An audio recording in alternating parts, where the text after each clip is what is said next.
वर्षा, ए वर्षा, अरे मैं तेरा मजनू हूँ, मैं तेरा राजा हूँ वर्षा।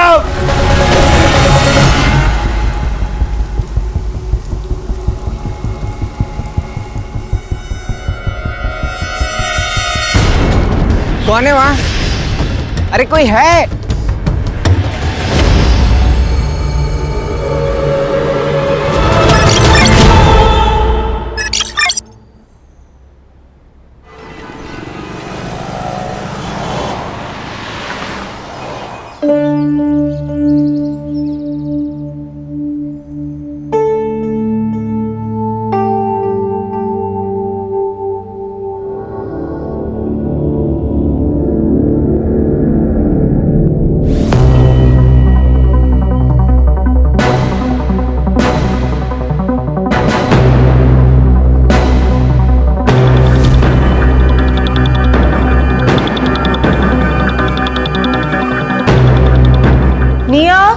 जय, आ जाओ, नाश्ता लगा रही हूँ।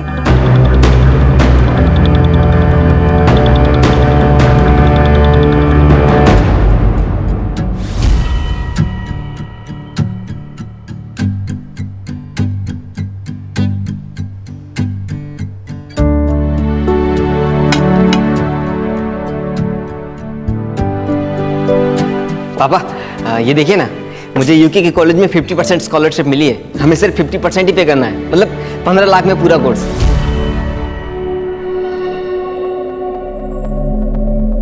15 लाख? दिमाग खराब है ना तेरा? 1 रुपया खर्चा नहीं करूंगा तेरे ऊपर। हट। तो फिर इतना पैसा किस लिए कमाया आपने, जब आप अपने लड़के को ही नहीं पढ़ा सकते? नाजायज औलाद है ये। अब मुझे मारते ठीक है, लेकिन अगर मम्मी के ऊपर हाथ उठाए ना तो मुझसे बुरा कोई नहीं होगा। गंदी नाली का खून है ना, असर तो दिखाएगा।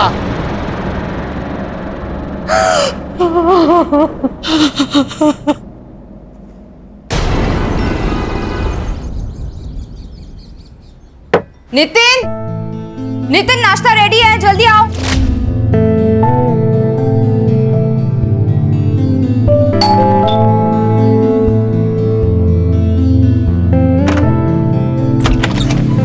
अरे मानव, तुम? गुड मॉर्निंग वर्षा मैम। Good morning. ये सब क्या है? रास्ते से आ रहा था तो हरी हरी फ्रेश सब्जियां दिखी, तो ले आया।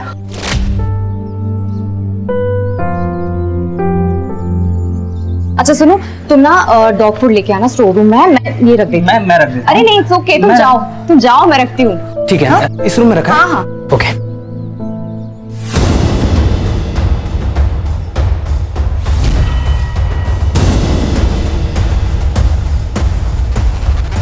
Sorry.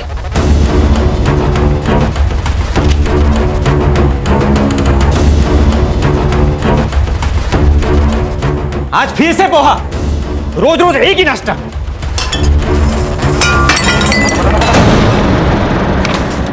Nitin, poha last week बनाया था, लोगों को इतना भी नसीब नहीं होता, और तुम खाना ऐसे फेंकते हो, वेस्ट करते हो। सुबह सुबह पूरा दिन खराब कर दिया।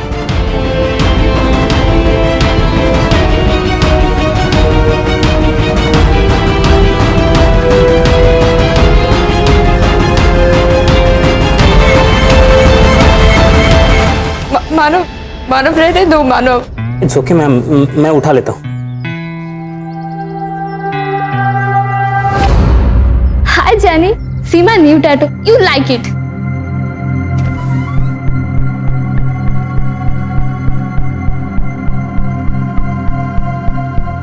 Wow baby, such a cute tattoo. You like it? तुम्हें ना देख के मन कर रहा खा जाऊं। दिया भैया, जेनी मेरी बेस्ट फ्रेंड है। हाँ मुझे पता है वो तेरी क्या है, मैंने देखा है तुम लोगों को एक साथ। मैं बता रहा हूँ, दोबारा उससे बात करते देखा ना तो मुझसे बुरा कोई नहीं होगा।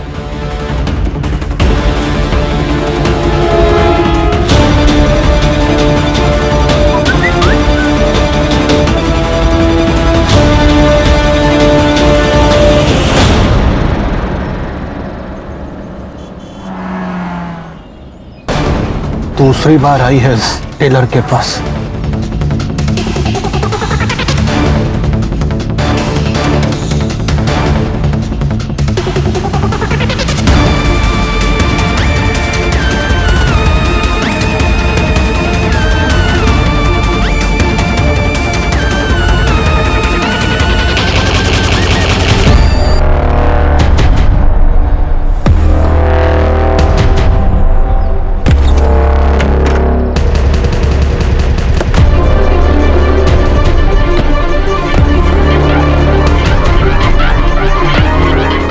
फिर मुझसे रहा ही नहीं गया, मैंने उसको समता को, टेलर को वहीं पीट दिया। विपिन, क्या होता जा रहा है तुझे?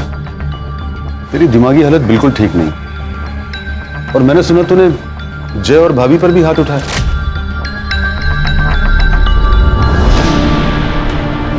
पागल नहीं हूं मैं, दिमागी हालत। और वो दोनों पिटने के काम करते हैं, इसलिए पीटता हूं उनको। बाप की औलाद है वो। ये सब वहम है तेरा, और वहम का कोई इलाज नहीं है। ए, ज्ञान मत दे मुझे। कैसा वहम? जय को देखा है ना तूने? जय की एक भी चीज कॉमन है मेरे साथ। किया को देख लिया, छोटी छोटी चीजें मिलती हैं हमारी, उसकी आंखें और मेरी आंखें देखी हैं तूने? हमारे बर्थ मार्क भी से। जय मेरी औलाद नहीं है, बस। माना तू सही है, जय तेरा बेटा नहीं है, लेकिन तूने उसे 18 साल पाला। जय तुझे पापा बुलाता है। अगर कुछ बुरा हुआ भी है तो माफ कर देना। नहीं करूंगा, नहीं कर सकता माफ। डीएनए टेस्ट करवाऊंगा मैं। डीएनए टेस्ट कराने से क्या होगा? तू खुद को ही टॉर्चर करेगा। ये बात यहीं खत्म कर दे, ये सब सोचना बंद कर। अच्छा मुझे एक बात बता, जब जय कंसीव हुआ तो तू यहीं था ना? शिप पर तो नहीं था? जब उसने कंसीव किया था ना, तब मैं यहां नहीं था।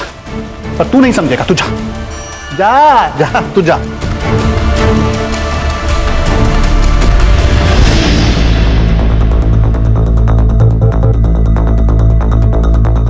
काले साहब, इस बार के एजेंडा में अपने एरिया में सारे जो चौल है वहां पे बाथरूम्स के साथ साथ सुलभ शौचालय भी बनाना चाहिए।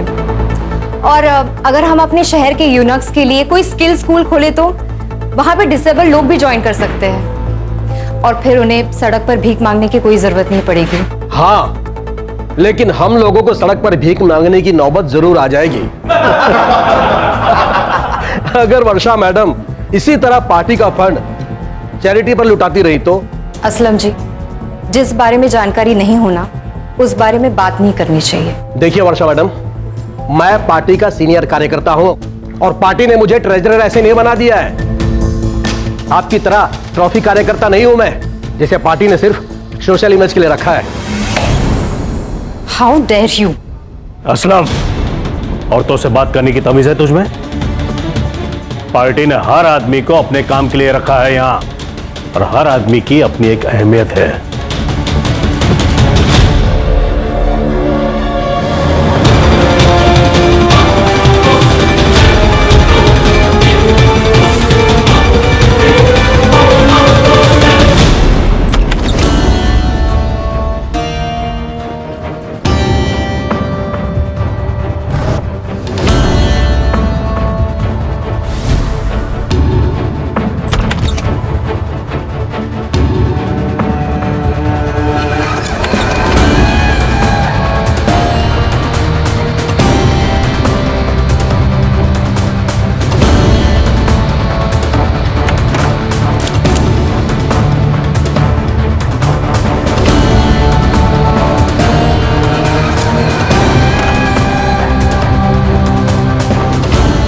क्या बात है, ब्लैक मनी रखने का भी रेंज।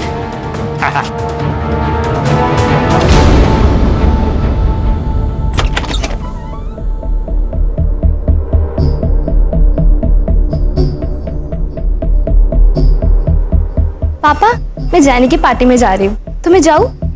जा बेटा, एंजॉय कर। निया, मैंने तुझे मना किया था ना, तू जेनी से नहीं मिलेगी। ए, उसका बाप अभी जिंदा है। जा बेटा। भाई, आपको शर्म नहीं आती? बीच सड़क में मम्मी को मारते हैं, अनजान लोगों ने डॉक्टर के पास पहुंचाया उन्हें। ज्यादा चिल्ला मत। और वैसे भी तूने अपनी मम्मी से पूछा है जब अनजान मर्द उसे छूते हैं तो उसे कितना अच्छा लगता है? बताया नहीं तुमने इसे? पापा, मैं आपको लास्ट टाइम फोन करना हूं, दोबारा से अगर मम्मी के ऊपर हाथ भी उठाए ना तो मुझसे बड़ा कोई नहीं होगा। चैट, क्या बोला तूने? अच्छा नहीं, ठीक। पापा, मैंने आपको वार्न किया ना, मम्मी पर हाथ मत उठाइएगा, मुझसे बड़ा कोई नहीं होगा। पिछट, पिछट, गलती से भी ये गलती दोबारा मत करना। आप भी।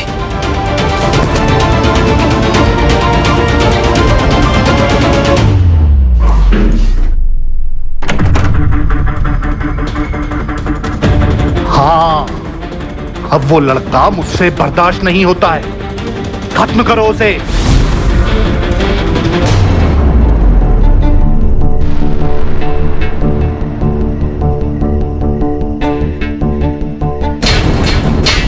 कौन है वहां? अरे मैं फोन लेने आया हूं अपना।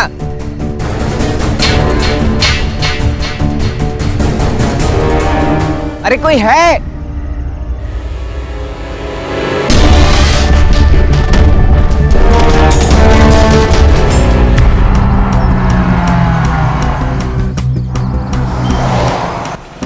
सर, एक ऑटो ड्राइवर यहाँ टॉयलेट जाने के लिए रुका था। सर, ये एरिया कुछ लवर्स पॉइंट जैसा है। यहाँ कपल्स आते हैं प्राइवेसी के लिए।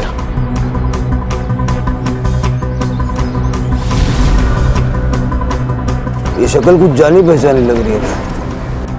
हाँ सर, ये वर्षा शिंदे जी है, हमारे एरिया की सोशल वर्कर और जनजीवन पार्टी की मेंबर। जरा नीट बघा काहीतरी सापडेल, फॉरेंसिक को बुला लो। सर, चोरी का मामला हो सकता है। हो सकता है इन्हें किसी ने यहाँ अकेले आते हुए देखा हो और चोरी कर लियो। यहाँ नशेड़ी गंजेड़ी लोग बहुत आते हैं सर। सारे हिस्ट्री शूटर्स, चेन स्नेचर्स, सबकी सारी डिटेल्स बीट चौकी से मंगवाओ। यहाँ कोई सीसीटीवी कैमरा तो दिख नहीं रहा है। दोनों तरफ सबसे पहले जो सीसीटीवी कैमरा नजर आए उसका सीसीटीवी फुटेज निकलवाओ। बॉडी को पोस्टमार्टम के लिए भिजवाओ और उसकी फैमिली को कांटेक्ट करके उनको शिनाख्त के लिए बुलवाओ। Okay sir. पंकज, उसके पार्टी ऑफिस से उसकी सारी डिटेल निकलवाओ और उसका सीडीआर भी निकलवाओ। Yes sir.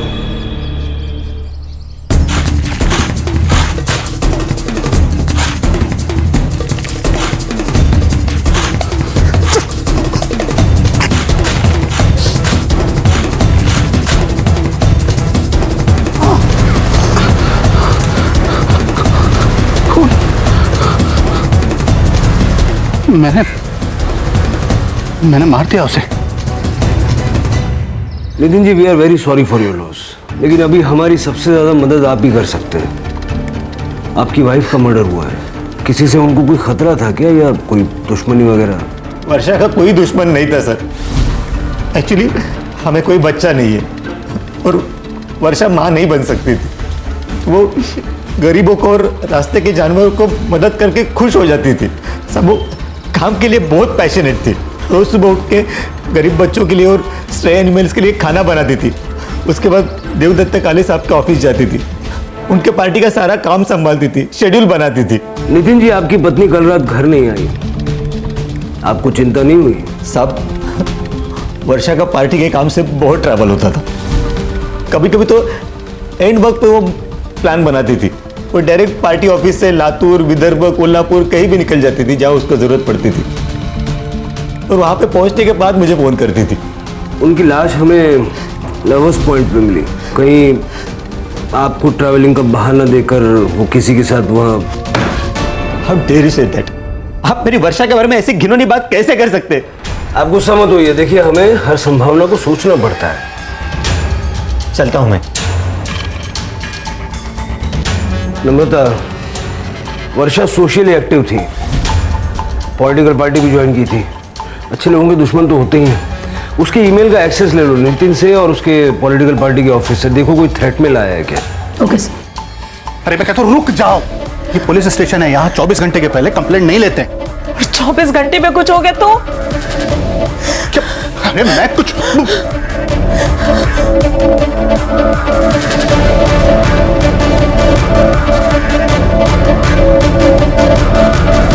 वो भाई साहब, ध्यान किधर है तुम्हारा? सर मेरा बेटा कल रात से घर नहीं आया, एक बार बड़े साहब से मिलवा दीजिए।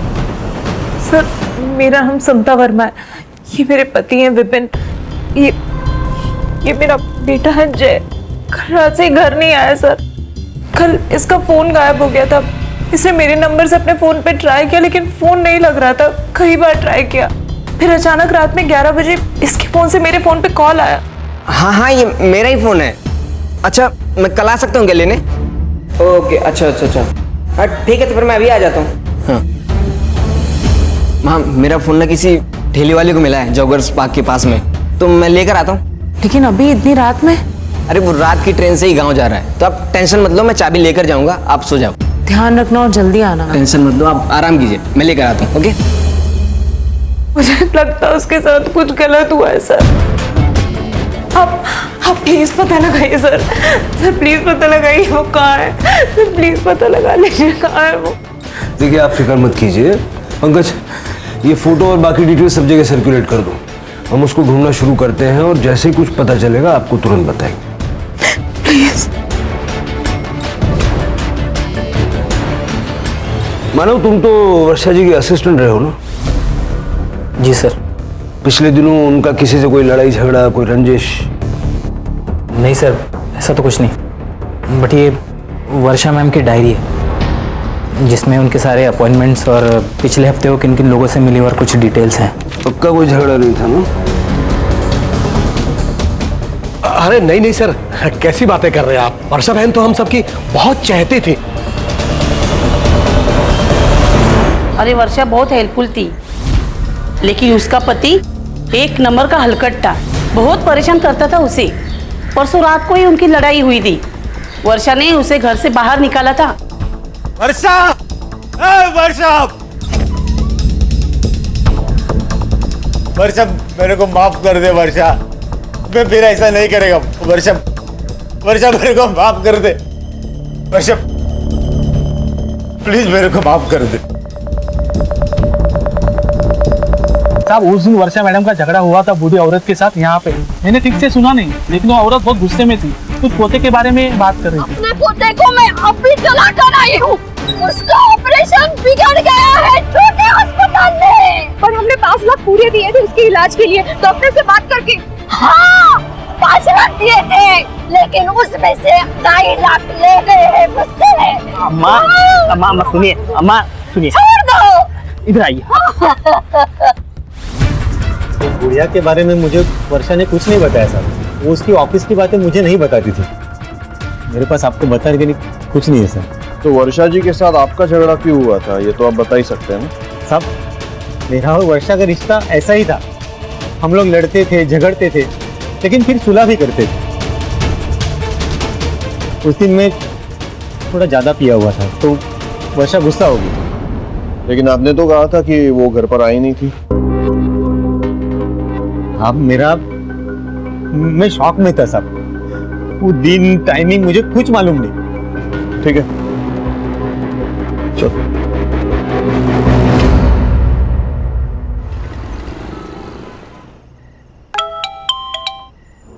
कल मेरे लोग आएंगे 2 बजे, उनको पैसा दे देना। अब वहां रखना सेफ नहीं है। ठीक है, 25% मेरा रख के बाकी का दे देता हूं। क्या? पैसा रखने का पैसा देता आ रहा हूं तुझे। 1 लाख रुपए महीना, वो तो रेंट है। 25% मेरे मुंह बंद रखने का। 25% नहीं, 25 टुकड़े करूंगा तेरे।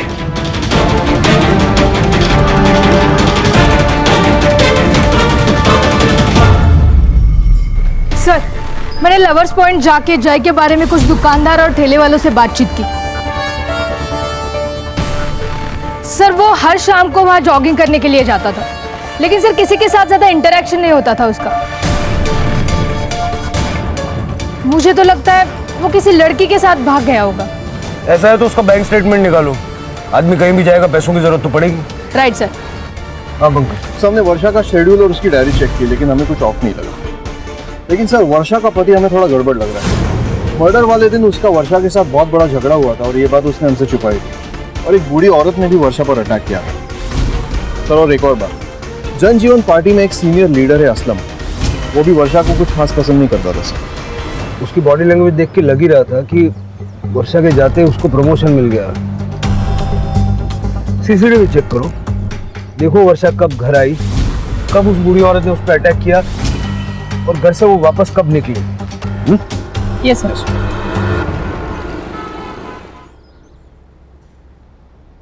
सर। सर वर्षा की पीएम रिपोर्ट आई है।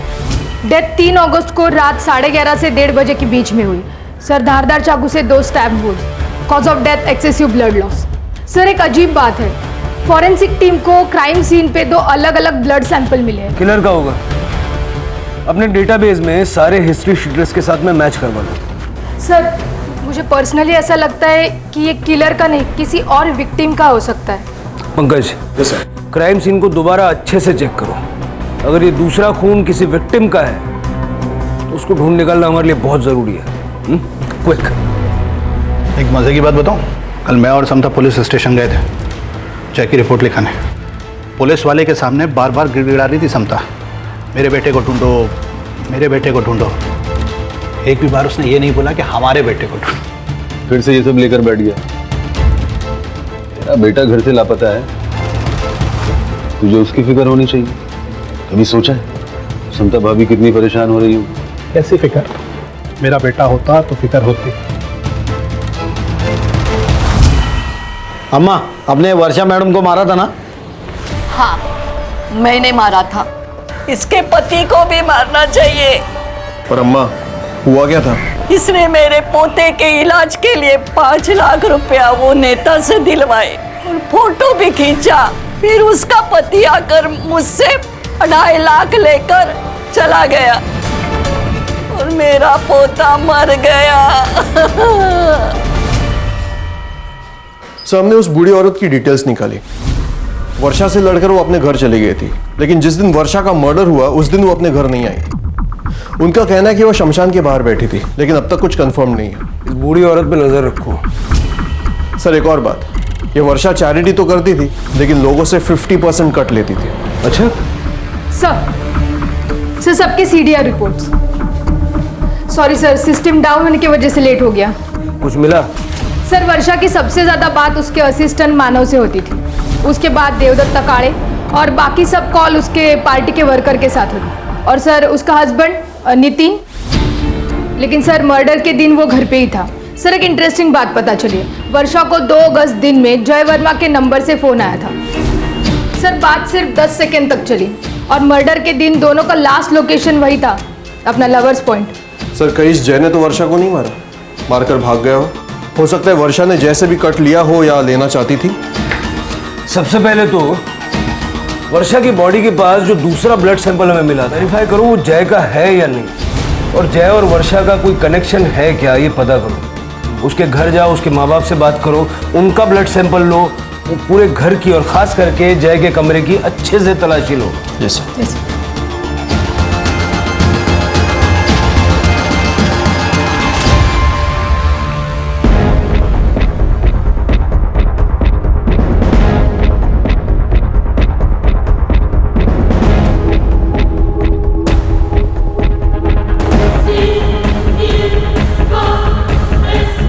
सर। ये लैपटॉप मिला है। सर, मेरे जय के बारे में कुछ पता चला? ये लैपटॉप कॉन्फिस्केट कर लो। नहीं, अब तक कुछ पता नहीं चला। और हाँ, मुझे आपके ब्लड और डीएनए सैंपल्स लेने होंगे।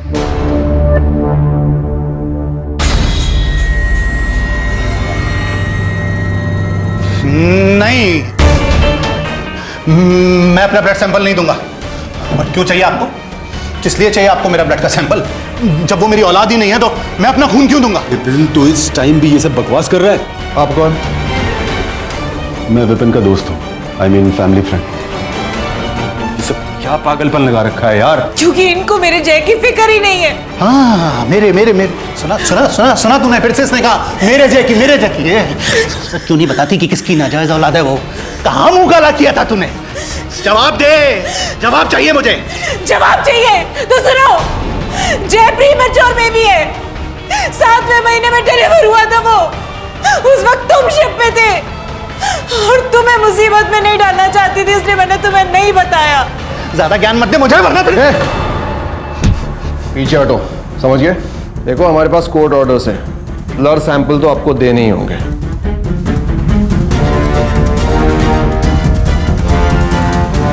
ये बात नितिन, मुझे चुपचाप यहां से पैसा ले जाने दे।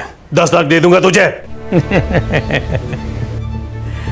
अंदर कम से कम 100 करोड़ होंगे और मैं 10 लाख में खुशी मनाऊं? मेरे आदमी तुझे गाड़ देंगे। अच्छा, पहले बीवी और अब पति। तुम्हें क्या लगता है पुलिस इतनी आसानी से तुम्हें छोड़ देगी? मेरे साथ साथ वर्षा का मर्डर भी तुम्हारे सर चढ़ जाएगा।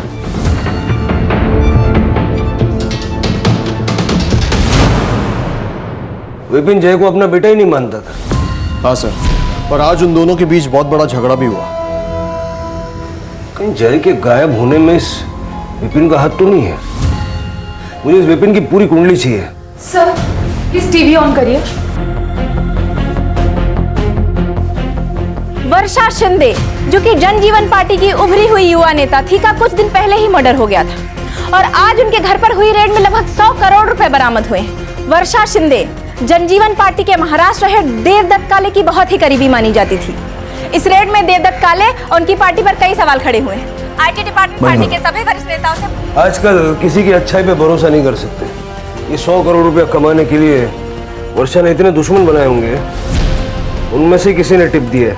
क्या आपको लगता है इन्हीं में से किसी ने टिप दी होगी? 100%। Sir 1 minute. हेलो, क्या? ठीक है, हम अभी आ रहे हैं। सर, जय की डेड बॉडी मिली है। स्टैप किया गया, बाकी कुछ पता नहीं चल रहा है। सर, पर ये बॉडी गलना स्टार्ट हो चुकी है, 2-3 दिन पुरानी लगती है। ये स्ट्रॉन्ग पॉसिबिलिटी है कि जय और वर्षा का मर्डर एक साथ किया गया और जय की बॉडी को गोनी में डाल के यहाँ लाके डंप किया गया। अब तक हम लोग वर्षा के किलर को ढूंढ रहे थे। मुझे लगता है कि स्ट्रेटेजी थोड़ी चेंज करनी चाहिए। शायद जय मेन टारगेट था और वर्षा कोलैटरल डैमेज। जय की पूरी फैमिली की इंफॉर्मेशन निकालो, हमें परतें कुरेदनी होंगी, शायद रास्ता वहीं से मिलेगा।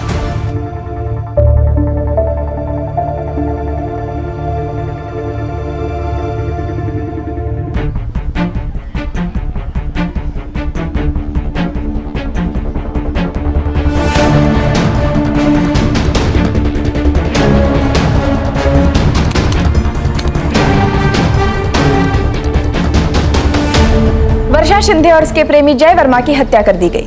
आखिर क्या है इस प्रेम की गुत्थी? जानने के लिए बने रहिए डेली न्यूज के साथ। बंटी, मना किया था ना तुझे, क्यों मारा तूने उसे? मैंने किसी को नहीं मारा। तू अपने हाथ में रख, छोड़, नहीं तो तुझे काट दूंगा। हाँ पंकज, क्या मिला? सर, हमारे स्टेशन के मेल आईडी पर एक वीडियो रिकॉर्डिंग भेजी गई है। काले भाई, पार्टी हाई कमान कहीं उस वर्षा को टिकट ना दे दे। इस बार टिकट मुझे मिलना चाहिए। तू अपने लोगों के लिए कुछ कर ना, एक स्कूल या बच्चों की पढ़ाई का कुछ कर। यही बेस्ट फॉर्मूला है वर्षा की काळजी करो करे।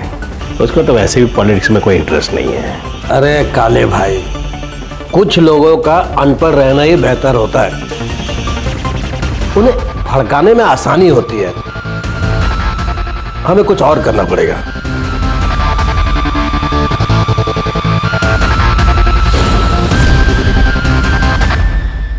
ये किसने भेजा है? नाम पता सब निकाला है सर मैंने। सर, लेकिन उससे पहले एक और वीडियो देखिए। सर, ये लवर्स पॉइंट जाने वाले रास्ते का सीसीटीवी फुटेज है। सर, ये बाइक वाला वर्षा जी को लेकर लवर्स पॉइंट की तरफ जा रहा है। सर, इस वीडियो में वर्षा जी का चेहरा ठीक से नहीं दिखाई दे रहा है क्योंकि उन्होंने स्कार्फ पहना है, लेकिन वर्षा जी के साड़ी के प्रिंट से मैंने मैच किया ये सीसीटीवी फुटेज। सर, ये वर्षा जी है, मैंने कंफर्म किया। ये बाइक वाला लवर्स पॉइंट की तरफ गया, 4 मिनट बाद अकेला वापस रास्ते पे दिखाई दिया। फिर फुटेज में आगे 7 मिनट बाद ये अकेला वापस लवर्स पॉइंट की तरफ गया और बाद में दिखाई नहीं दिया। ये बाइक किसकी? सर, ये समीर मिश्रा के नाम पे रजिस्टर्ड है, मानव मिश्रा का कजिन। और सर, उसी ने हमें ये वीडियो रिकॉर्डिंग भेजी है। तो आप तीनों ने मिलके वर्षा का मर्डर किया और जय वहां पहले से था, उसको क्यों मारा?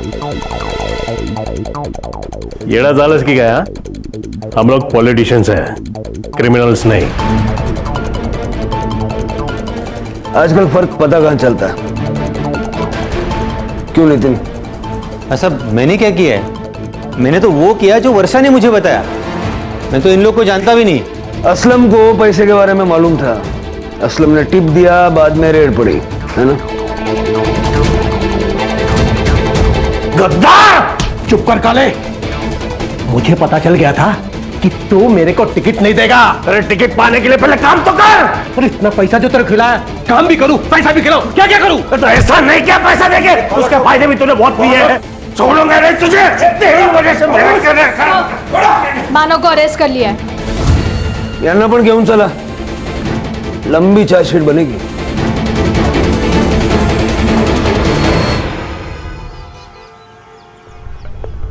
शहर छोड़कर भागने की प्लानिंग कर रहा था ये।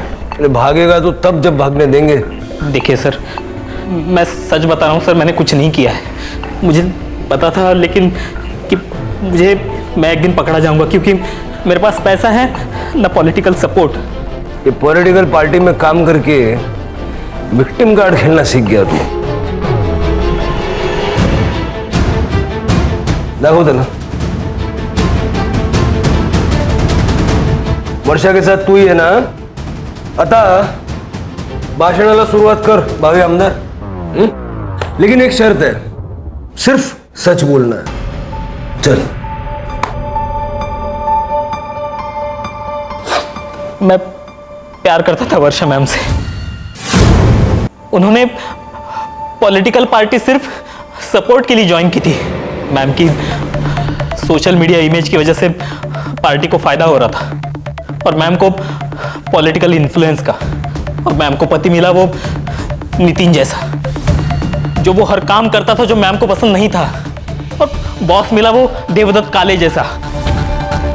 उस दिन बूढ़ी अम्मा ने जब मैम को सच बताया तब मैम टूट गई थी। तुम लोगों से पैसे वापस लेते हो नितिन?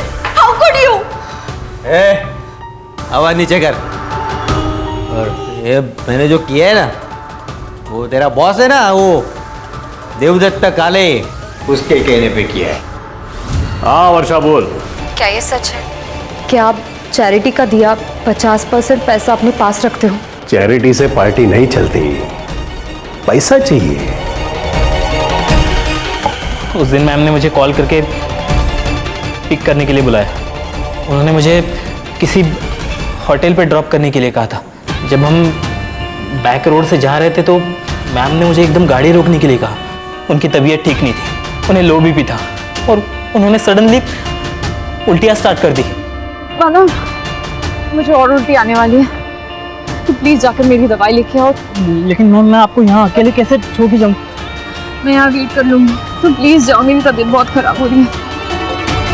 मुझे मैम की बीमारी के बारे में पता था, इसलिए मैं तभी मेडिसिन और बॉटल लेने चला गया। मैं जब मेडिसिन लेके लौटा तब मैम वहाँ पे नहीं थी। फिर मैं मैम को वो असलम या देवदत्त काले या फिर उनके पति वो नितिन नहीं मारा है।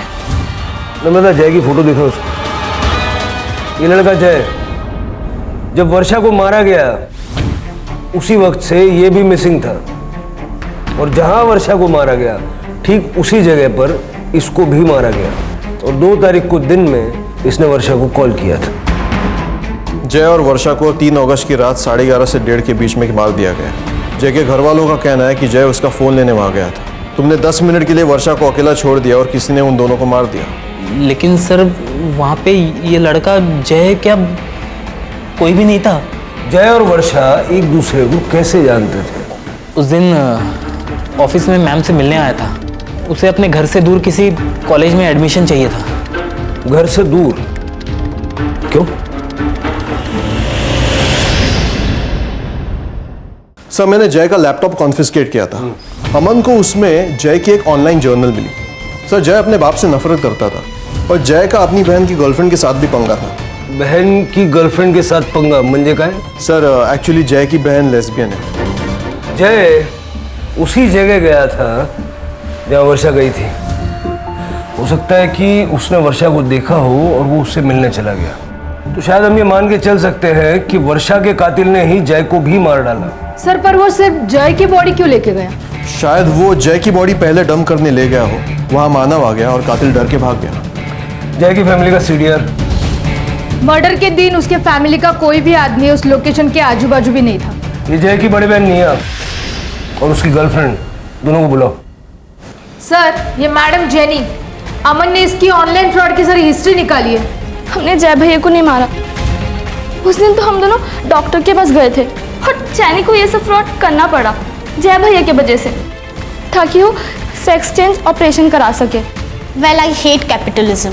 और वैसे भी मैंने कुछ अमीर बुड्ढों को ही लूटा है वीडियो कॉल के जरिए, and I don't even regret about it. जेल में रिग्रेट करना बहुत टाइम मिलेगा। निया, ये जेनी तुम्हें चीट कर रही है और 2 लड़कियों को भी डेट कर रही है। ये तुम्हारा भाई सही था।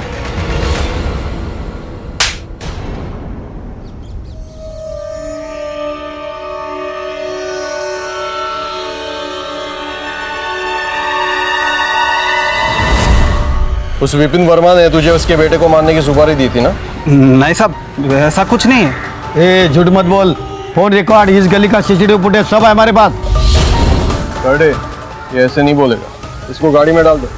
सर, नहीं बता दो, बोलता हूँ साहब, उस दिन उन्होंने सिर्फ अपने बेटे की नहीं, अपने बीवी को भी मारने की सुपारी दी थी। इन दोनों को मारना है। और साहब, अगले दिन उन्होंने वो सुपारी भी कैंसिल करवा दी थी। तो तूने जय को नहीं मारा? नहीं साहब, कैंसिल सुपारी के लिए मैं बोला किसी को क्यों मारूंगा। विपिन जी अपने ही बेटे की सुपारी दी। एक नहीं 2 बार बंटी ने सब उगल दिया है, आपने ही जय को मारा। और उसी वक्त वर्षा वहां आ गई तो वर्षा को भी मार दिया। पता नहीं, मेरे को गुस्सा था उसके ऊपर, वो मेरा खून नहीं था इसलिए। जय आप ही का बेटा था। आप दोनों के डीएनए प्रोफाइल जय के साथ परफेक्टली मैच होते हैं। अपने बेटे का खून कर दिया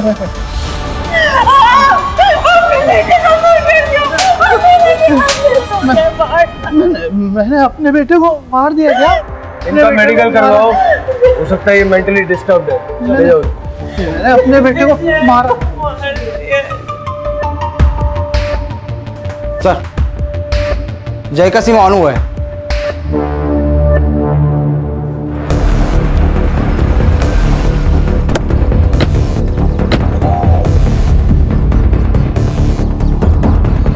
सर, कहाँ मिला ये सिम? वो मालती नगर के कचरे के इसमें मिला साहब। वो जगह दिखा हमें, तू गाड़ी में बैठ।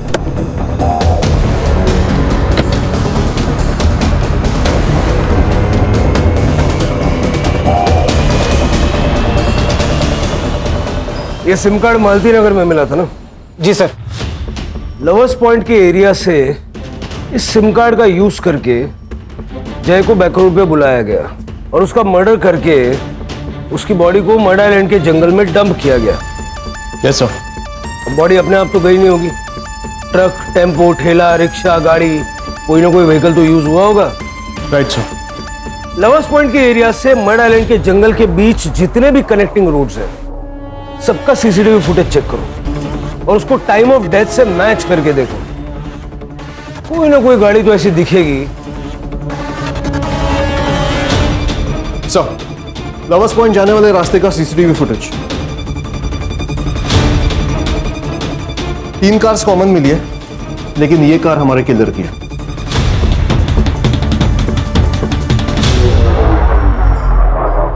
3 अगस्त की रात को तुमने जय को कॉल किया था उसी के नंबर से, फिर गाड़ी में बैठ के घूम के बैक रोड पे पहुंचे 3 सिग्नल क्रॉस करके, ताकि सीसीटीवी में तुम कहीं नजर ना हो।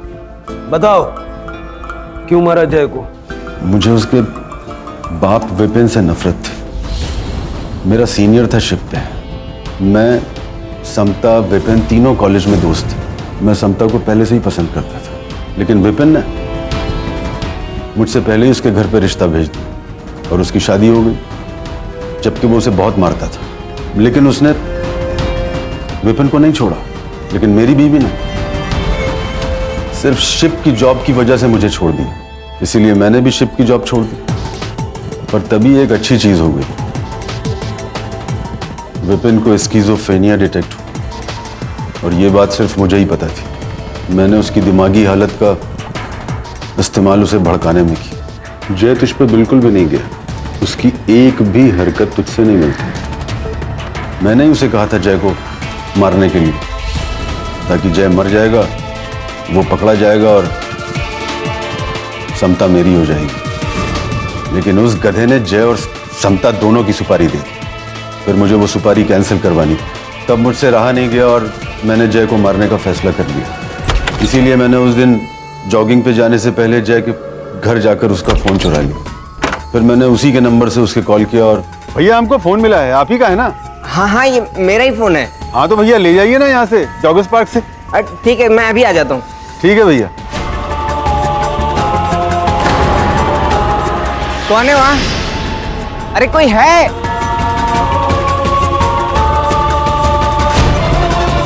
वर्षा को क्यों?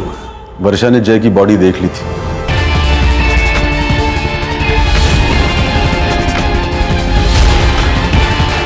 और वो शायद पुलिस को कॉल करने वाली थी, इसीलिए वर्षा को मारना पड़ा। जय की बॉडी क्यों ले गए?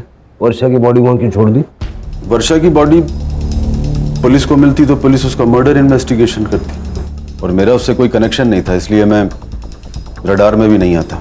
इतना दिमाग चला के कुछ फायदा हुआ? तुम्हारी जलन की वजह से कितने लोगों की जिंदगी खराब हो गई। लेके जाओ इसको।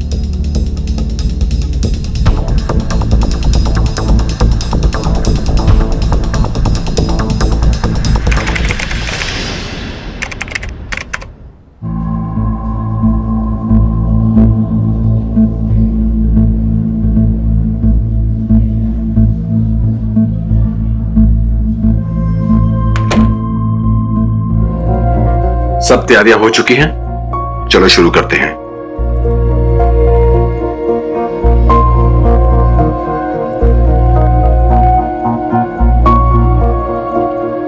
सॉरी सर, थोड़ा लेट हो गया। रोहित मल्होत्रा की रिपोर्ट आ गई? हाँ सर, आ गई है। तुमने देखा? हाँ सर, रिपोर्ट्स में ब्रेन ट्यूमर आया है।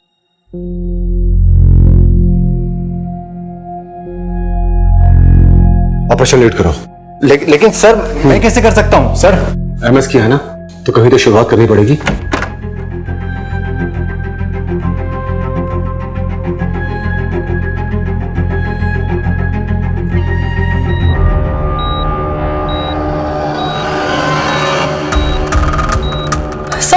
सब पल्स गिर रहा है सर। हाँ, मैं कुछ करता हूँ।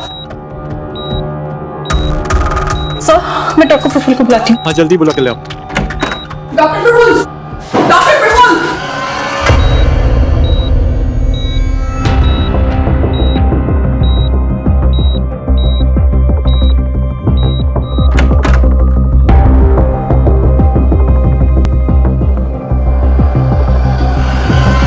प्रफुल्ल, अचानक क्या हुआ? पहले बड़े साहब निकल गए, उसके बाद सिस्टर निकल गई, फिर आप।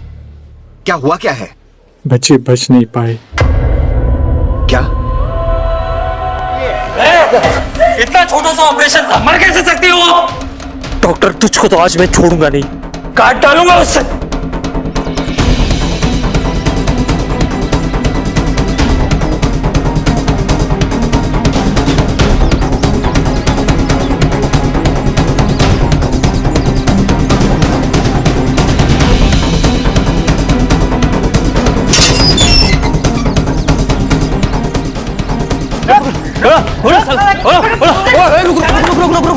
अबे पागल है क्या? देख नहीं रहा किसका घर है? अंदर जाएंगे तो फंस जाएंगे। बुड्ढे की पहुंच बहुत ऊपर तक है। तो क्या हुआ? इतना डर क्यों रहे हैं? घुस के खींच लाते ना उसको। देख, तुझे जाना है तो जा, हम लोग रिस्क नहीं लेंगे। अरे यार, पैसे कैसे मिलेंगे? चल, बाद में आते हैं। अरे रुक विजय, बाहर आ, नहीं तो दरवाजे तोड़ के अंदर आ जाएंगे।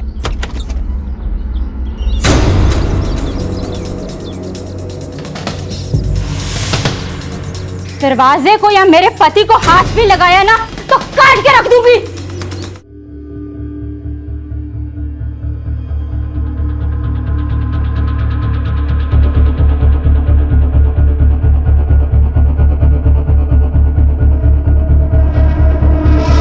क्या हो रहा है यहाँ पर? शास्त्री जी, आपके दामाद विजय ने हम लोगों से लाखों रुपए लिए और अब वापस नहीं कर रहा है। हाँ, बिल्कुल नहीं दे रहा है वो। और शांति रखिए, मैं विजय को लेके आता हूं, लेकिन तब तक आप सब लोग शांति से खड़े रहेंगे, कोई हंगामा नहीं। माँ जी, प्लीज बाबूजी को समझाइए ना, इस बार पैसे दे दे, मैं जल्दी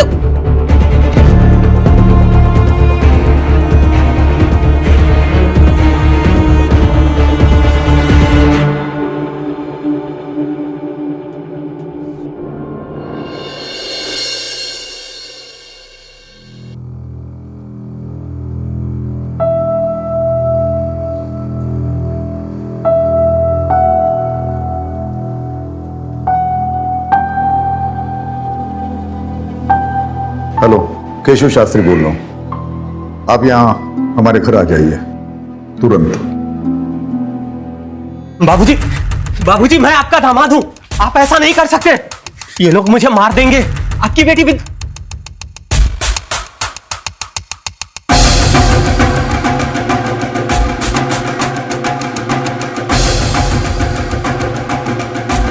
सुन, तेरा दामाद होने के नाते तुझे एक शरीफ और जिम्मेदार इंसान होना चाहिए था, और तू एक नंबर का धूर्त और धोखेबाज आदमी है, जिसकी सजा तुझे मिलनी चाहिए। ले जाइए इसे।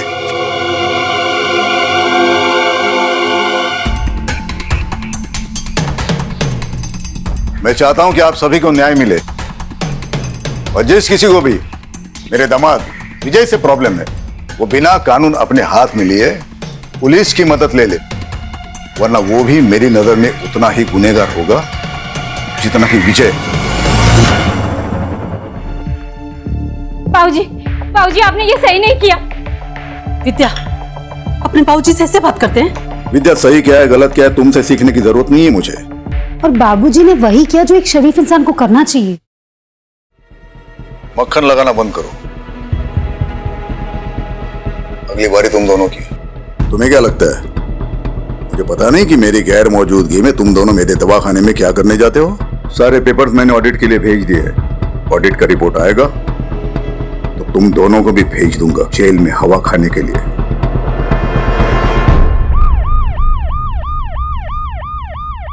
सर मैंने ही आपको कॉल किया था, प्लीज। डॉक्टर सेठ, आपने कहा था कि एक पेशेंट की डेथ हुई है। हाँ सर, पेशेंट की बॉडी तक उठा कर ले गए और रिलेटिव्स के सर पर तो खून सवार था। मैं बहुत डर गया था, इसीलिए फिर आप लोगों को फोन किया। ऑपरेशन आप ही कर रहे थे? नहीं, मतलब लेकिन यहाँ सर्जन तो डॉक्टर प्रफुल्ल है ना? मेन सर्जन तो डॉक्टर प्रफुल्ल ही हैं। 10 साल से मैं यहाँ नर्स का काम कर रही हूँ, लेकिन इससे पहले उन्हें ऑपरेशन छोड़ के इस तरह से जाते हुए कभी नहीं देखा मैंने। तो आज क्या हुआ था? रिपोर्ट सुनते ही वो ऑपरेशन डॉक्टर सेठ के हाथ में सौंप कर निकल गए और डॉक्टर सेठ नर्वस हो। वो पेशेंट जिसकी रिपोर्ट के बारे में डॉक्टर प्रफुल्ल पूछ रहे थे, वो कौन है? उनका नाम रोहित मल्होत्रा है। डॉक्टर प्रफुल्ल ने मुझे उनका ब्लड टेस्ट करवाने के लिए दिया था। ब्लड टेस्ट की रिपोर्ट में उन्हें ब्रेन ट्यूमर निकला। इसे सुनते ही डॉक्टर प्रफुल्ल अचानक से यहाँ से निकल गए। रोहित मल्होत्रा डॉक्टर प्रफुल्ल का कोई खास है? पता नहीं सर। डॉक्टर प्रफुल्ल एक रैंडम आदमी रोहित मल्होत्रा, उसकी रिपोर्ट्स के बारे में जानने के बाद एक 5 साल की बच्ची को चलते हुए ऑपरेशन के बीच छोड़कर चले गए। पता करो ये रोहित मल्होत्रा कौन है। रहीमी, डॉक्टर प्रफुल्ल के कॉल डिटेल्स निकालो और लोकेशन ट्रेस करने की कोशिश करो, और ये आदमी जो डॉक्टर प्रफुल्ल के पीछे भागा है पता करो कौन है। Okay sir. Sir, doctor Praful के लैंडलाइन फोन के लास्ट डायल नंबर के मुताबिक उन्होंने न्यूरोलॉजिस्ट डॉक्टर मीनल शाह से कांटेक्ट किया। जब हमने मीनल शाह से बात करने की कोशिश की, उन्होंने पेशेंट के बीच की कॉन्फिडेंशियलिटी का हवाला देकर हमसे बात करने से मना कर दी। रोहित मल्होत्रा की रिपोर्ट्स मिली? हॉस्पिटल के सारे कंप्यूटर्स चेक करो, पेशेंट रिकॉर्ड्स में कहीं ना कहीं जरूर कुछ मिलेगा। ये आप क्या कह रहे हैं? ऐसा पहले कभी नहीं हुआ। ऑपरेशन छोड़ के बीच में वो कभी नहीं गए। वो कल रात से गायब है। आपने उन्हें एक भी बार कॉल नहीं किया या उन्होंने भी आपको कांटेक्ट नहीं किया? क्योंकि ये नॉर्मल है सर। पिछले 2-3 महीने से वो काफी बिजी चल रहे थे और कई बार तो 2-3 दिन तक वो घर भी नहीं आते थे। हमारी तो फोन पर भी बात नहीं होती थी। डॉक्टर प्रफुल्ल किसी प्रॉब्लम में थे? कोई टेंशन, कोई स्ट्रेस? नहीं सर, ऐसी तो कोई बात नहीं थी। अच्छा, आप उनके किसी पेशेंट रोहित मल्होत्रा के बारे में कुछ जानती हैं? रोहित? नहीं सर। Hello sir.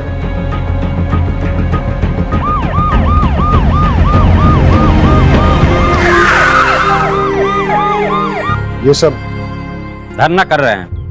जब तक आप लोग डॉक्टर प्रफुल्ल को गिरफ्तार नहीं कर लेते तब तक हम लोग ना यहाँ से जाएंगे और ना पिंकी का अंतिम संस्कार करेंगे।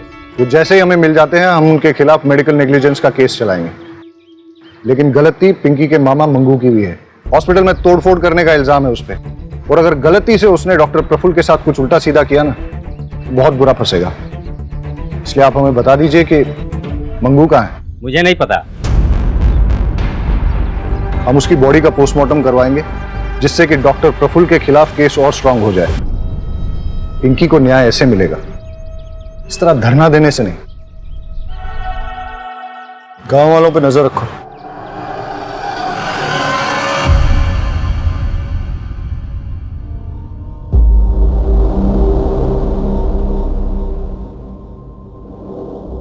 परेश। जी शास्त्री जी। मैं घर जा रहा हूं, तू भी सब निपट के जल्दी घर जाना। कल सुबह की ट्रेन है, मेरी याद है ना?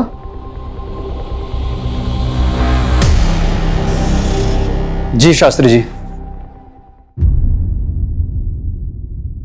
हाँ, एक मिनट अभी लेता हूँ। नमस्ते। जी देखिए ना, केबल लगवा लिया, दुकानदारी बढ़ गई, लोग आने शुरू हो गए।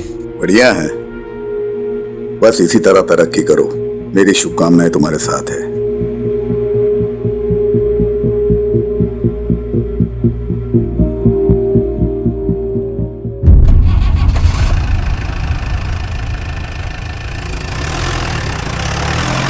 अरे चमन, शास्त्री जी को मक्खन लगानी बहुत आदत है तुझे? गिफ्ट लेने का ज्यादा शौक है क्या तुझे? क्या परेश भाई, चलिए ना आपको एक स्पेशल चाय पिलाता हूँ। स्पेशल चाय पिलाता हूँ, खुद भी ले। क्या परेश भाई आप भी। अब संभालो। अब ऑडिट होगा तो क्या करेंगे हम? ऑडिट होगा तो जेल में जाएंगे। और ये कैसी बात बोल रहे हो तुम?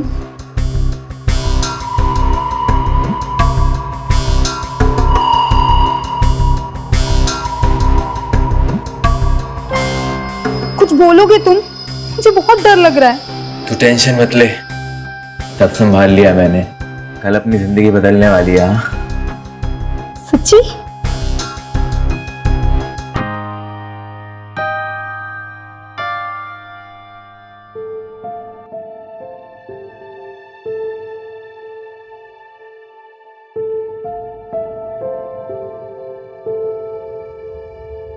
बाबूजी, आपसे कुछ बात करनी है। तुम्हें पता है ना, इस रूम में किसी को भी आने की इजाजत नहीं है।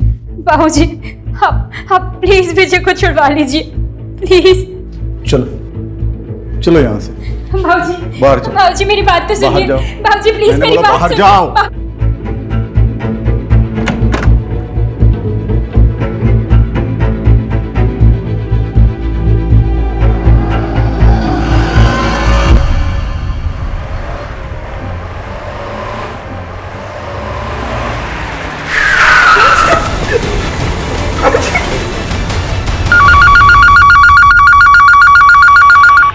हेलो सर, एक कटा हुआ हाथ मिला यहाँ।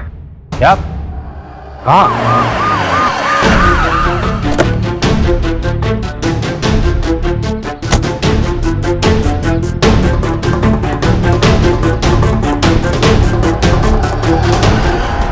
फॉरेंसिक को बुलाओ। जी सर। कट को देखकर ऐसा लग रहा है कि हाथ को किसी घरेलू हथियार से काटा गया है। सब नाखून उखाड़े गए, मतलब टॉर्चर। लगता नहीं है यहां कोई सीसीटीवी मिलेगा। इन लोगों से पूछताछ करो, देखो कुछ और इंफॉर्मेशन मिलती है क्या। कब देखा ये? बहुत सारे चील कौवे उड़ रहे थे और आके देखा तो हमने पुलिस को फोन लगाया। तुम लोगों ने कुछ ऐसा देखा जो बहुत अजीब हो? नहीं सर। किसी को आते जाते कुछ फेंकते हुए? नहीं सर। आसपास के सारे पुलिस स्टेशंस और हॉस्पिटल्स में पता करो कि किसी की कोई मिसिंग रिपोर्ट है क्या, या किसी ऐसे आदमी की इंफॉर्मेशन जिसका हाथ कटा हो या फिर हाथ इंजर्ड। डॉक्टर प्रफुल्ल की कोई लीड? नहीं सर, डॉक्टर प्रफुल्ल ने अपनी वाइफ से कांटेक्ट किया ना किसी जानने वाले से, उनका नंबर भी ट्रेसेबल नहीं आ रहा। और मगनू? सर उसके बारे में भी कुछ पता नहीं चल पाया सर। हो सकता है मंगू ही डॉक्टर को उठा ले गया हो। किडनैप? लेकिन अभी तक कोई रैंसम कॉल आया नहीं। वाघेला सर, हॉस्पिटल की इन्वेस्टिगेशन से कोई लीड मिली? यस सर, 2 बातें निकल के सामने आई सर।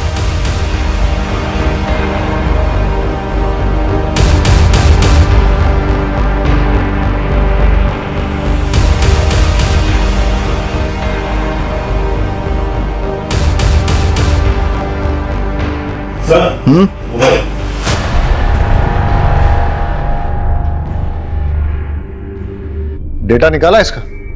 सर फोन में 256 बिट इंक्रिप्शन है, लेकिन हम क्रैक कर लेंगे। सर एक बात और, रोहित मल्होत्रा की रिपोर्ट्स की हार्ड कॉपी तो नहीं मिली, लेकिन लैब के कंप्यूटर से कुछ हाथ लगा है।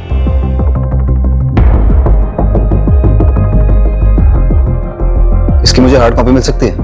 जी सर। सर रोहित मल्होत्रा के ब्लड टेस्ट की पेमेंट खुद डॉक्टर प्रफुल्ल ने की थी, वो भी अपने डेबिट कार्ड से। और सर रिपोर्ट्स में रोहित मल्होत्रा की पर्सनल डिटेल्स, उसका एड्रेस, उसका फोन नंबर सारे फेक हैं। पेशेंट का नाम छुपाने के लिए इतनी मेहनत? सर हो सकता है रोहित डॉक्टर प्रफुल्ल का कोई करीबी हो, इसलिए उसकी रिपोर्ट के बारे में सुन के वो घबरा गया था। तो सर डॉक्टर प्रफुल्ल के मोबाइल में उसका नंबर सेव होना चाहिए। हो सकता है इस मोबाइल में सेव हो। लेकिन डॉक्टर प्रफुल्ल ने अभी तक अपनी वाइफ, दोस्तों या रिश्तेदारों को कांटेक्ट नहीं किया है, और उसकी वाइफ कह रही थी कि इससे पहले वो कभी भी ओटी से ऑपरेशन छोड़ के गए नहीं। 40 साल, दोनों का ब्लड ग्रुप AB नेगेटिव, और ये डॉक्टर प्रफुल्ल के मोबाइल के लास्ट 3 डिजिट्स 436, रोहित मल्होत्रा के मोबाइल के आखिरी 3 डिजिट 643। इतना बड़ा कोइंसिडेंस नहीं हो सकता। डॉक्टर प्रफुल्ल और रोहित मल्होत्रा का DNA मैच करके देखो, अगर मैच नहीं होता है तो फिर रोहित मल्होत्रा को ढूंढना पड़ेगा। मैच हुआ तो डॉक्टर प्रफुल्ल ही रोहित मल्होत्रा है, और उसे ब्रेन ट्यूमर है।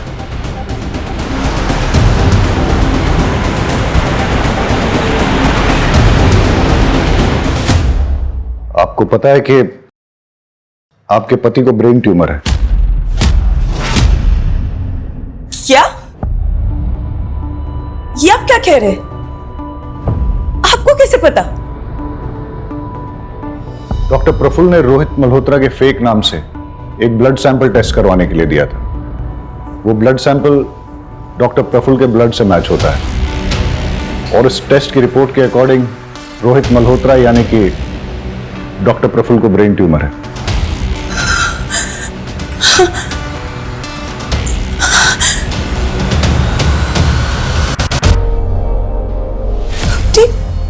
बीमारी तक मुझसे छुपाने लगे।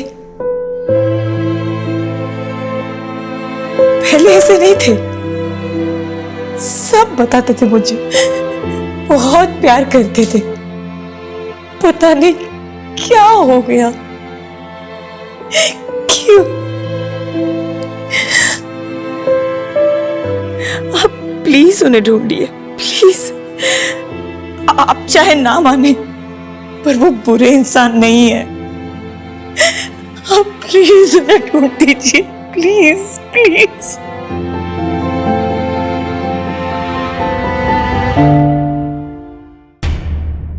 सर कटे हुए हाथ के फिंगरप्रिंट्स पुलिस डेटाबेस से मैच किए जा रहे हैं। हो सकता है हमारे रिकॉर्ड में से किसी के साथ इसका मैच हो जाए। और सर फॉरेंसिक की रिपोर्ट के मुताबिक हाथ कटने वाले आदमी की उम्र लगभग 60 साल की थी, और जब उसका हाथ काटा गया तो वो जिंदा था। पर सर डिस्ट्रिक्ट पुलिस स्टेशन और हॉस्पिटल से भी किसी 60 साल के आदमी के गायब होने या हाथ कटे हुए इंजर्ड आदमी के बारे में नहीं पता चला है। लेकिन कटे हुए हाथ पे जो अंगूठी मिली है उस पे एक ज्वेलर का मार्क है। हम पता लगाने की कोशिश कर रहे हैं कि वो कौन से ज्वेलर का है।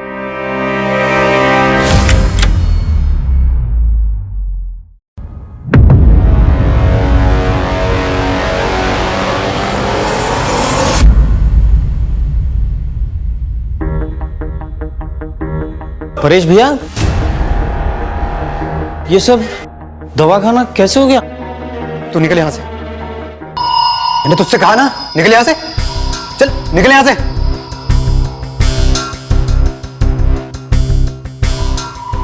कैश कितना था लॉकर में? पता नहीं, बाबूजी कभी किसी को बताते नहीं थे, काफी सिक्रेटिव थे बाबूजी। लॉकर की चाबी वैद्य के अलावा और किसके पास थी? हम में से तो किसी के पास नहीं थी, सिर्फ पापा के पास थी। उन्होंने परेश को दी हो तो पता नहीं, परेश पर बहुत भरोसा था उनको, उसी को मालूम होगा क्या हुआ, कैसे हुआ। आप नीचे, आप नीचे। अब सच बोल। सर मैं सच ही बोल रहा हूं सर, मेरा विश्वास कीजिए। मेरे पास तिजोरी की चाबी नहीं थी। तिजोरी की चाबी सिर्फ वैद्य जी के पास थी। मेरे पास तो सिर्फ क्लिनिक की चाबी है। जब तूने देखा कि क्लिनिक में चोरी हो गई है तो तूने तुरंत फैमिली को फोन करके कांटेक्ट नहीं किया? बात यह है सर कि वैद्य जी ने मुझसे कहा था कि फैमिली के किसी भी मेंबर को क्लिनिक के आसपास भटकने मत देना, इसलिए मैंने किसी को इन्फॉर्म नहीं किया। ठीक है, हम वैद्य जी को कॉल करके पूछ लेते हैं कि तू सच बोल रहा है कि झूठ। चल वैद्य जी का नंबर बोल बोल बोल। वो तो नहीं मिलेंगे सर। क्यों? क्योंकि सर वैद्य जी किडनैप हो चुके हैं और मेरी आंखों के सामने उनका वो लोग भाग गए। कौन सी गाड़ी थी और नंबर क्या था? मुझे कुछ याद नहीं सर, उस समय मेरा दिमाग सुन्न हो गया था, मैं कुछ देख और समझ नहीं पाया, मुझे कुछ याद नहीं सर। हाँ, गाड़ी छोटी थी, मतलब कार थी, इतना मुझे याद है।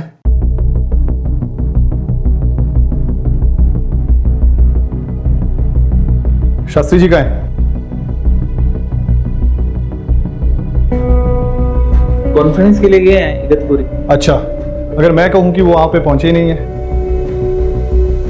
2 दिन हो गए आपके पापा को घर से गए हुए, लेकिन आपने एक बार भी उनको कांटेक्ट करने की कोशिश नहीं की। आपको ये भी मालूम नहीं है कि वो वहां पहुंचे भी हैं कि पहुंचे ही नहीं है। कैसी फैमिली है आपकी? फिंगरप्रिंट्स हमारे डेटाबेस में किसी के साथ मैच हुए? नहीं सर, उस आदमी का कोई क्रिमिनल रिकॉर्ड नहीं है। Yes doctor. देखिए, हाथ जब हमने बरामद किया तब उसे कटे हुए 48 घंटे हो चुके थे। पहले सारी उंगलियों के नाखून उखाड़े गए, मतलब टॉर्चर, फिर हाथ काटा गया। हाथ काटते वक्त विक्टिम जिंदा था, लेकिन इस तरह हाथ काटने के बाद अगर ब्लीडिंग को ना रोका जाए तो अब तक शायद विक्टिम जिंदा ना बचा हो। गमछे में जो खून मिला है वो कटे हुए हाथ का ही है, लेकिन उस गमछे में जो एक बाल मिला है वो किसी और का, क्योंकि बाल का डीएनए खून से मैच नहीं हो रहा। और वो अंगूठी? उंगली में अंगूठी का कोई ऐसा निशान नहीं है जैसा कि अंगूठी पहनने वाले की उंगलियों में होता है, जिसका मतलब है कि हाथ कटने के बाद अंगूठी पहनाई गई हो। क्यों कोई किसी का हाथ काटकर उसमें अंगूठी पहनाकर फिर हाथ को फेंक देगा? क्या वजह हो सकती है? हो सकता है हमें कोई क्लू देने की कोशिश कर रहा हो, या क्रिमिनल हमें मिसलीड कर रहा है। यानी कि क्रिमिनल या तो निहायत ही बेवकूफ है या फिर बहुत ही डेयरिंग, जो हमें चैलेंज करने की कोशिश कर रहा है। लेकिन सर, पुलिस को कोई चैलेंज क्यों करेगा? होते हैं कुछ साइको ऐसे।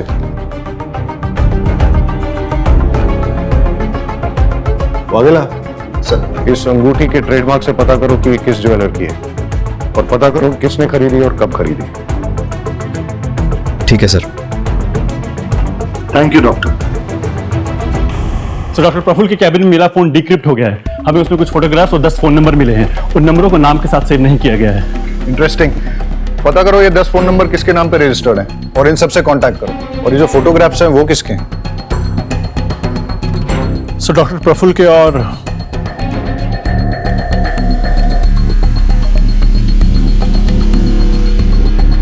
भी इंटरेस्टिंग। सर ज्वेलर का पता लग गया है। हमने पूछताछ की तो उसने बताया कि सीमा कपाड़िया नाम की औरत ने उस अंगूठी को खरीदा था। बुलाओ से। इस अंगूठी को पहचानती हैं आप? हाँ हाँ बिल्कुल, मैंने ही तो खरीदी थी ये बहुत टाइम पहले, लेकिन काफी टाइम से ये मुझे मिल नहीं रही। आप लोगों को कहाँ से मिली है? डॉक्टर प्रफुल्ल पारिक को जानती हैं? नहीं तो मैं किसी डॉक्टर प्रफुल्ल को नहीं जानती। लेकिन ये फोटोज तो कुछ और ही बोल रही हैं।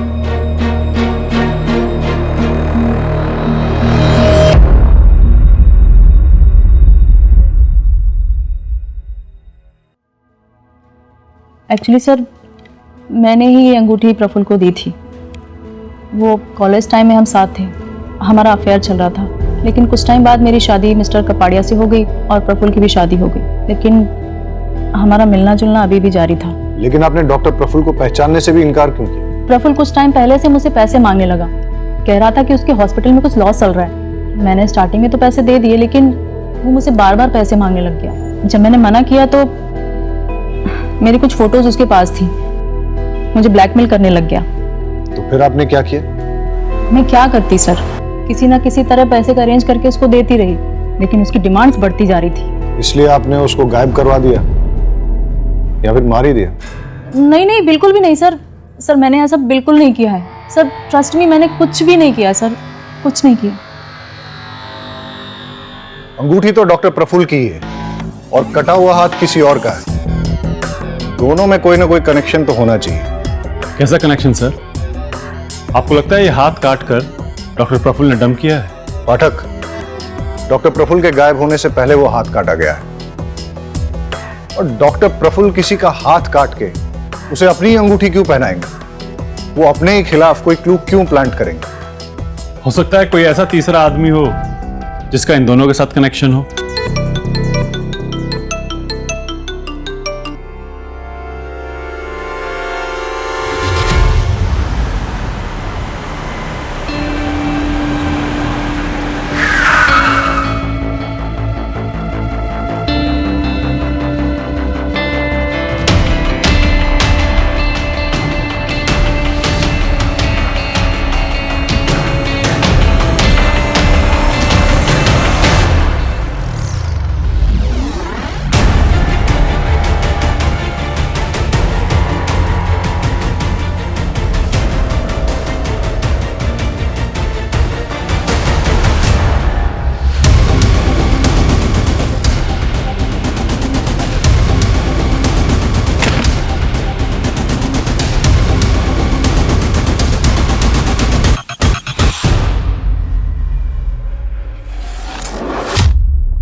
गाना चुप, रोना गाना बंद कर। ये बता डॉक्टर प्रफुल्ल कहाँ है?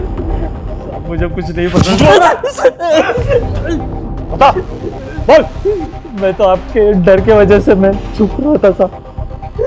मेरे पास खाने के भी पैसे खत्म हो गए थे साहब, इसलिए मैं गाँव पैसे लेने गया था। तो बताता है डॉक्टर प्रफुल्ल कहाँ है या दुए? साहब मुझे नहीं पता साहब, पता होता तो मैं खुद ही उसको मार देता। अब तक आपको उसकी लाश मिल चुकी होती साहब। साले की किस्मत बहुत अच्छी है, उस दिन बच के भाग गया मेरे हाथों से साहब।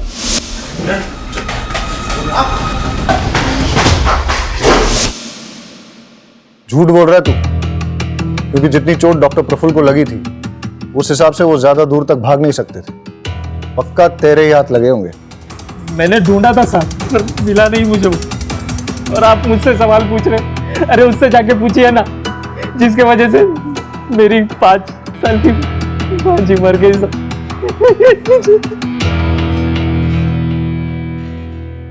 देख, उसकी वजह से उस डॉक्टर पर मेडिकल नेग्लिजेंस का केस बनता है, और ये बात पोस्टमार्टम रिपोर्ट से साफ हो जाती है कि पिंकी की मौत डॉक्टर की लापरवाही की वजह से ही हुई थी। लेकिन तू इससे ये मत समझना कि डॉक्टर के गायब होने के केस से तू भरी हो जाएगा।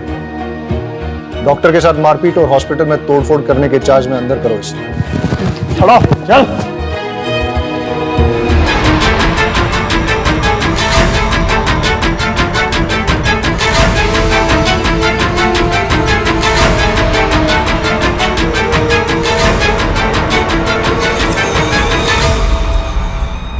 सही कहा था आपने कि वैद्य जी किसी को भी अपना लॉकर छूने नहीं देते, लेकिन हमें वहां पर एक और फिंगरप्रिंट मिले हैं, और वो आपके हैं।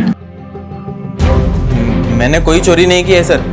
माँ देखिए ना क्या कह रहे हैं, बताइए ना। हाँ माँ जी, उन्होंने कुछ नहीं किया है।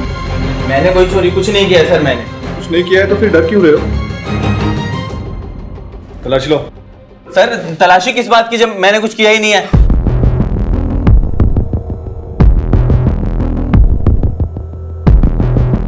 सर आपको जरूर कोई गलतफहमी हुई है, आप मेरी बात समझने की कोशिश कीजिए। मैं आपको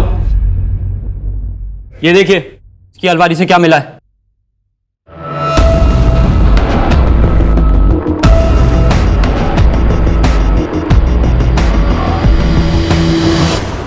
सर जो 10 फोन नंबर प्रफुल्ल के सीक्रेट फोन से मिले थे उन सब से कांटेक्ट किया। ज्यादातर लोग बात नहीं करना चाहते, लेकिन जो सबसे फ्रीक्वेंट कॉलर मेहता है वो मिलने को तैयार है, उसे बुलाया है। चलो देखते हैं मेहता क्या कहता है। एक नंबर का फ्रॉड है सर।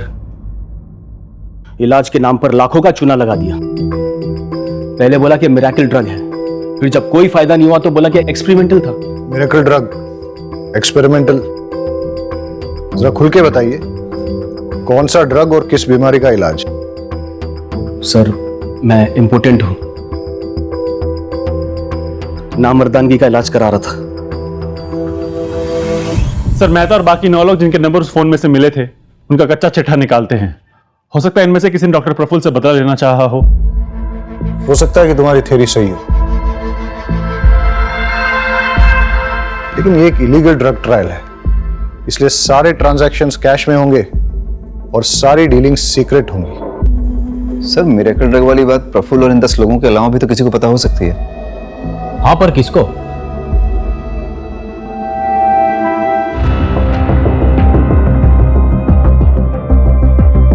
वो 10 आदमी जिन पे ये ड्रग एक्सपेरिमेंट चल रहा था, उनमें से किसी ने भी डॉक्टर प्रफुल्ल या आपको कोई धमकी वगैरह दी?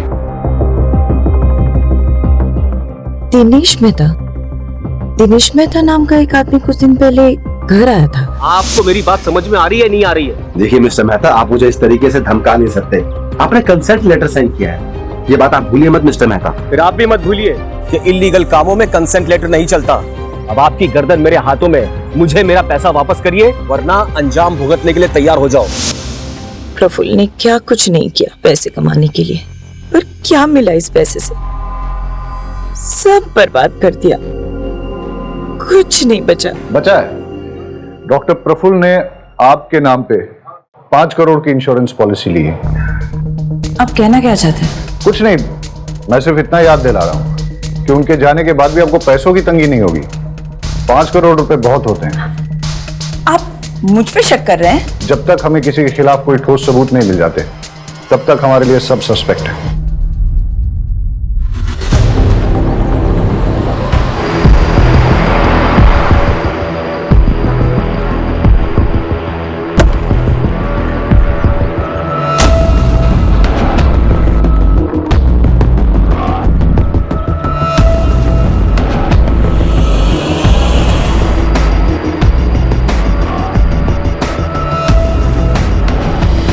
सर मुझे तो ये कटे हुए हाथ वाले केस का पार्ट लग रहा है।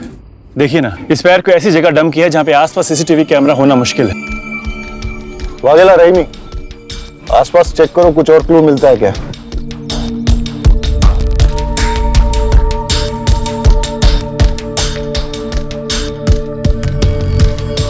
लेकिन इस बार डिफरेंस सिर्फ इतना है कि पैर को किसी प्रोफेशनल तरीके से काटा गया है, जैसे कि किसी सर्जिकल इंस्ट्रूमेंट से। हो सकता है कि हम सही हो, ये कटा हुआ पैर और वो कटा हुआ हाथ एक ही बॉडी का हो। डीएनए मैच करा के देखते हैं और देखते हैं कि फॉरेंसिक की इन्वेस्टिगेशन से क्या मिलता है।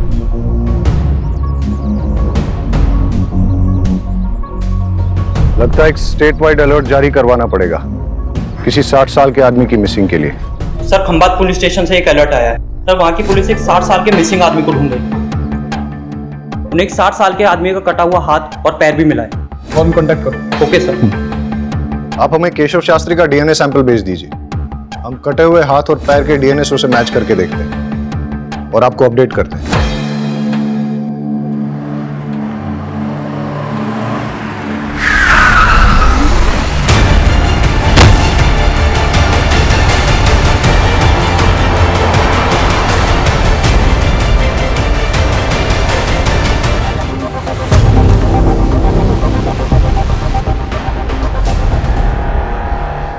आपने जो डीएनए सैंपल भिजवाया था वो मैच कर गया। इस बार भी पैर काटते वक्त वो आदमी जिंदा था। काटने के लिए बोन सॉ यूज किया गया और एकदम बारीकी से काटा गया जैसा कि कोई सर्जन काटता है, और पैर के अंदर कट लगाकर ये ठूस दिया गया था और इस कपड़े से पैर को बांधा गया था जिसमें ऑर्गेनिक डाई है जो कि हैंडलूम में यूज किया जाता है, और पैर के खून में ग्लिटर भी लगा है जो कि सेम ग्लिटर हमें डॉक्टर प्रफुल्ल के नाखून में मिला। मतलब डॉक्टर प्रफुल्ल और शास्त्री जी, जिनका कि हाथ और पैर काटा गया, इन दोनों को एक ही जगह रखा गया था और वहीं से डॉक्टर प्रफुल्ल हमें कोई क्लू भेजने की कोशिश कर रहे थे। Okay doctor, thank you. Okay bye.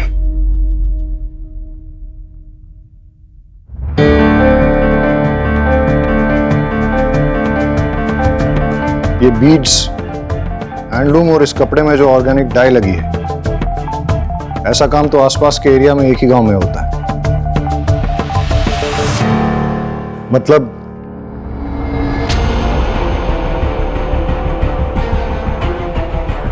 Inspector Shekhar. Yes sir. मैंने आपको यहां इसलिए बुलाया क्योंकि हमें विक्टिम की लोकेशन का पता चल गया। आप लोग भी चलिए हमारे साथ। सर।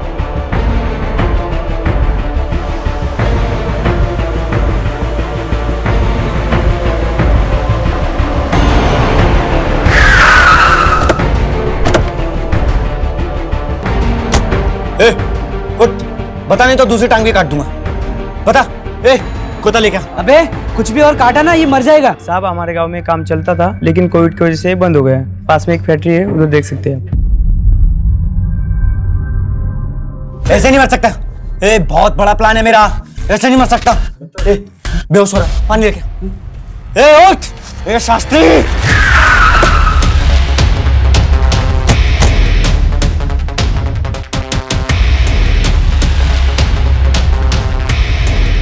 शास्त्री भाई ये मर जाएगा, अबे छोड़। चल हम निकलते हैं। नहीं हा? नहीं नहीं छोड़ उसको।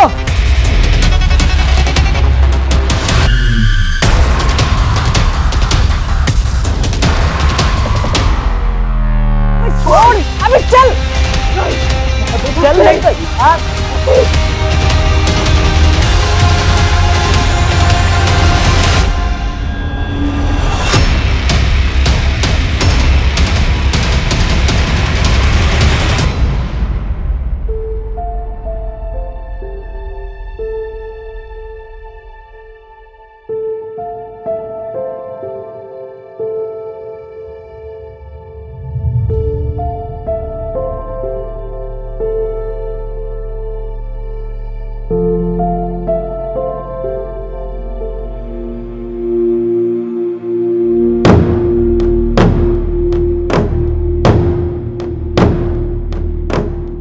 यही वो किताब है ना जिसके पीछे तुम लोग पढ़े थे। इस किताब में आयुर्वेदिक सीक्रेट्स हैं जिससे कि शास्त्री जी इलाज किया करते थे। तुम लोगों को क्या लगा तुम इस किताब को हासिल करके शास्त्री जी जैसे अमीर बन जाओगे? सर प्लान छोटा नहीं था। ये बुक को पढ़कर हम लोगों को दवाइयाँ बनानी थी, फिर उसे बड़े बड़े कंपनीज में बेचना था। प्लान मस्त था, लेकिन साहब गुस्से में आकर सब गड़बड़ कर दिया चमन भाई ने। अबे ये क्या किया तूने? पागल हो गया क्या तू? कुछ पता ही नहीं रहा। अबे ये डॉक्टर बुलाना पड़ेगा, नहीं तो ये मर जाएगा। चल कम्मा निकला। तो इसलिए तुम लोगों ने डॉक्टर प्रफुल्ल को भी मार दिया? मेरे प्लान के बीच में कोई नहीं आ सकता, चाहे वो डॉक्टर हो चाहे शास्त्री। मैं दवाई बना के बेच कर रहूं। सर लगता है पागल हो गया है।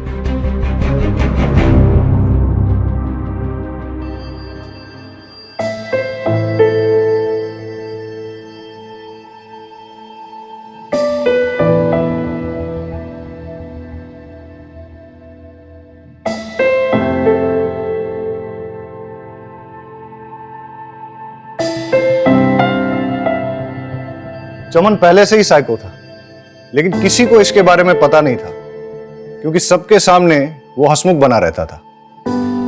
चमन ने सोचा कि अगर वो किसी तरह से शास्त्री जी की किताब को हासिल कर लेता है तो वो शास्त्री जी की तरह ही संपन्न बन जाएगा। लेकिन उसे यह नहीं पता था कि विद्या को चोरी या जबरदस्ती से हासिल नहीं किया जा सकता। विद्या के लिए गुरु बहुत जरूरी होता है। अगर किसी तरह से चमन को यह किताब मिल भी जाती, लेकिन बिना गुरु के वो उसका कोई फायदा नहीं उठा पाता। लालच से अकल पर पर्दा पड़ जाता है और यही चमन के साथ भी हुआ। इसीलिए अब चमन पर आईपीसी की धारा 326 voluntarily causing grievous hurt through dangerous weapon, धारा 368 किडनैपिंग, धारा 343 रॉन्गफुल कन्फाइनमेंट, धारा 330 और 348 टॉर्चर, धारा 302 मर्डर, इसके तहत चार्जेस लगाए जाएंगे। क्राइम पेट्रोल्स के और भी दिलचस्प कहानी देखने के लिए हमारे चैनल को सब्सक्राइब करें और बेल आइकॉन दबाना न भूलें।